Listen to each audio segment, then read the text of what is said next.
Elizabeth. I am 6 years old, and though I cannot see the world like you do, I can feel it deeply, beautifully, and in ways only God can make possible. My story is one of loss, love, and God's amazing grace. It's a story that proves that even when you walk through the darkest valley, as Psalm 23:4 says, I will fear no evil, for you are with me. Your rod and your staff, they comfort me. I was born in a small village in Africa to parents who loved me deeply. My mother's touch was soft and warm, and my father's voice was strong and reassuring. But I never saw their faces. I was born blind. My mother used to tell me that God had a special plan for me.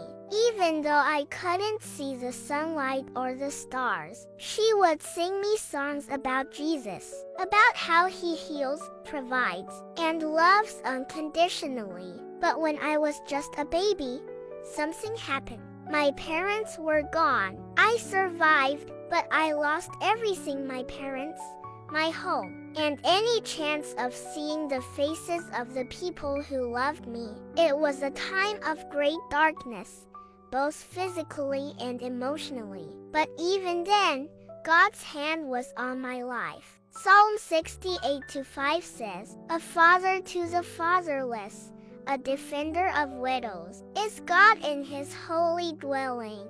I didn't know it yet, but God was about to become my father in ways I could not imagine. After the fire, I was taken to an orphanage. It was a humble place, but the people there were kind. They told me stories about Jesus and his love for children like me. I began to feel a spark of hope, a light that shone even though I couldn't see it with my eyes. One day, a woman named Mama Grace visited the orphanage. She was an evangelist, traveling from village to village, spreading the good news of Jesus Christ. When she spoke, it was as if her words reached deep into my heart. She said, The Spirit of the Lord is on me, because he has anointed me to proclaim good news to the poor. He has sent me to proclaim freedom for the prisoners and recovery of sight for the blind. Luke 4:18. I felt like she was speaking directly to me. Mama Grace took a special interest in me. She taught me how to pray,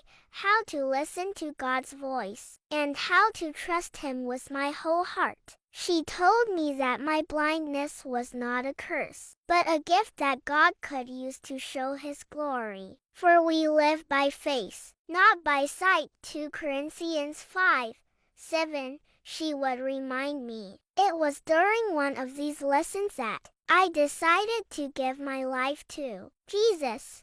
I was only 4 years old, but I knew in my heart that I wanted to serve him.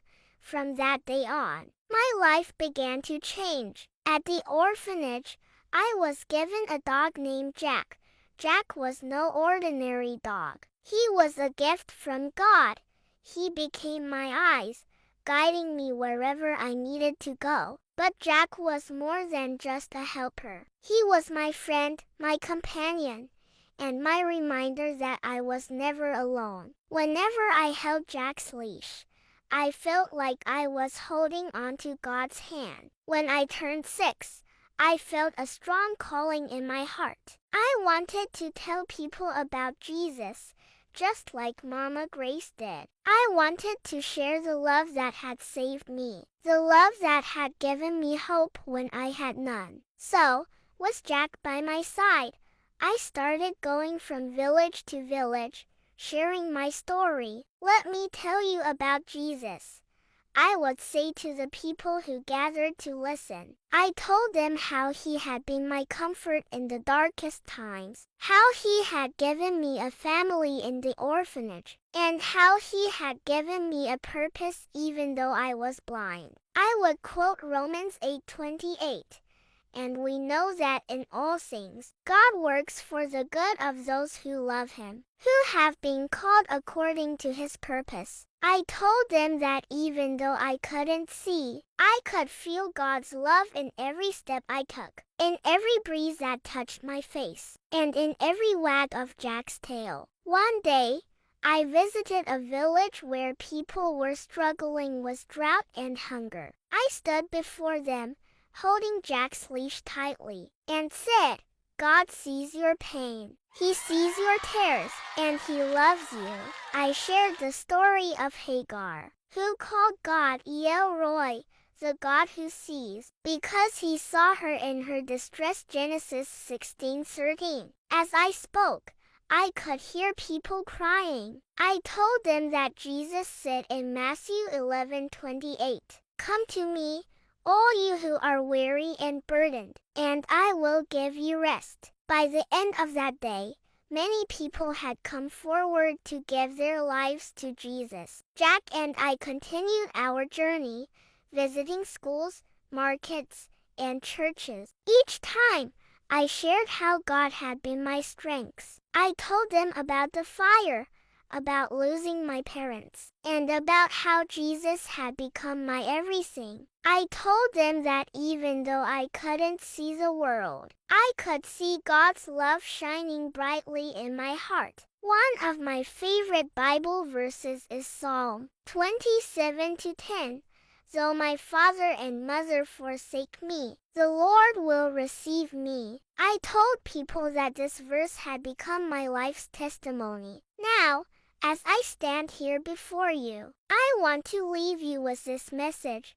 No matter what you're going through, no matter how dark your situation may seem, God is with you. He loves you, and He has a purpose for your life. And if He can use a little blind girl like me to share His word, He can use you too. All you have to do is trust Him. Proverbs 3:5-6 says, Trust in the Lord with all your heart and lean not on your own understanding. In all your ways submit to Him, and He will make your path straight. Thank you for listening to my story. Jack and I will continue to go wherever God leads us, sharing His love and His word. Because even though I cannot see, I know that God is guiding every step I take. May God bless you all. Please like, share, and subscribe to support us. Remain blessed.